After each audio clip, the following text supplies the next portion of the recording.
Assalamualaikum warahmatullahi wabarakatuh. Saya Al-Muhaimin dari kelas A Standbook A351-19007, Program Studi Pendidikan Geografi, jurusan Pendidikan Ilmu Pengetahuan Sosial, Fakultas Keguruan dan Ilmu Pendidikan, Universitas Tadulako. Pada kesempatan kali ini, saya akan menjelaskan materi mengenai mitigasi bencana alam.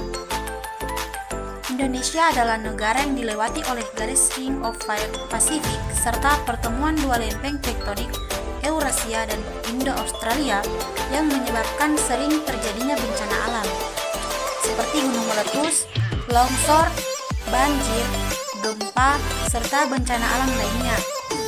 Bencana alam merupakan kejadian yang tidak dapat dihindari yang menyebabkan kerusakan baik material maupun non-material. Tetapi, manusia sebagai makhluk yang memiliki akal dan pikiran akan terus-menerus mencari solusi.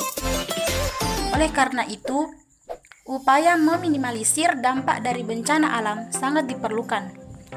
Dan pada bab ini, akan mempelajari mengenai mitigasi bencana alam yang ada di Indonesia. Pengertian bencana alam. Bencana alam merupakan peristiwa atau rangkaian peristiwa yang mengancam dan mengganggu kehidupan dan penghidupan masyarakat yang disebabkan oleh faktor alam dan atau faktor non-alam maupun faktor manusia sehingga mengakibatkan timbulnya korban jiwa manusia, kerusakan lingkungan, kerugian harta benda, dan dampak psikologis. Selanjutnya, masuk pada karakteristik bencana alam. Karakteristik bencana alam yang mengancam di Indonesia ini perlu dipahami oleh aparatur pemerintah dan masyarakat, terutama yang tinggal di wilayah yang rawan bencana.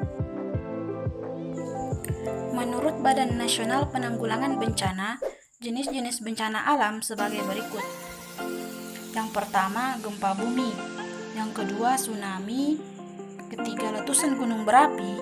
Keempat, tanah longsor. Kelima, banjir. Keenam, kekeringan. Ketujuh, gelombang pasang. Kedelapan, angin topan. Dan terakhir, kebakaran.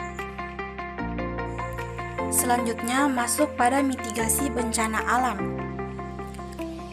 Menurut Undang-Undang Nomor 24 Tahun 2007 tentang Penanggulangan Bencana Alam, mitigasi adalah upaya untuk mengurangi risiko bencana, baik melalui pembangunan fisik maupun penyadaran dan peningkatan kemampuan menghadapi ancaman bencana.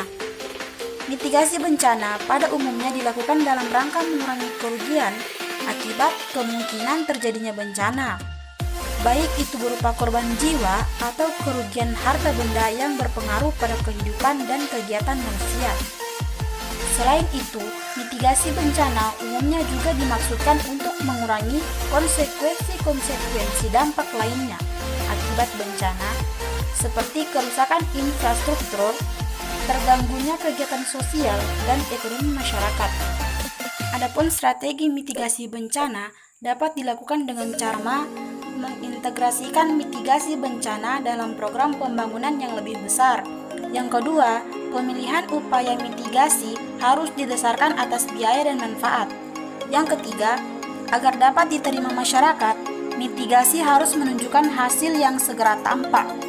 Yang keempat, upaya mitigasi harus dimulai dari yang mudah dilaksanakan segera setelah bencana. Dan yang terakhir, mitigasi dilakukan dengan cara meningkatkan kemampuan lokal dalam manajemen dan perencanaan. Kelembagaan Penanggulangan Bencana Alam. Penyusunan kelembagaan penanggulangan bencana sangat diperlukan mengingat potensi bencana yang cukup besar di Indonesia. Berbagai lembaga penanggulangan bencana harus memberikan prioritas yang proporsional terhadap ketiga tahap penanggulangan bencana tersebut. Adapun beberapa kelembagaan penanggulangan bencana sebagai berikut. Yang pertama, Kementerian Sosial. Yang kedua, Palang Merah Indonesia atau PMI.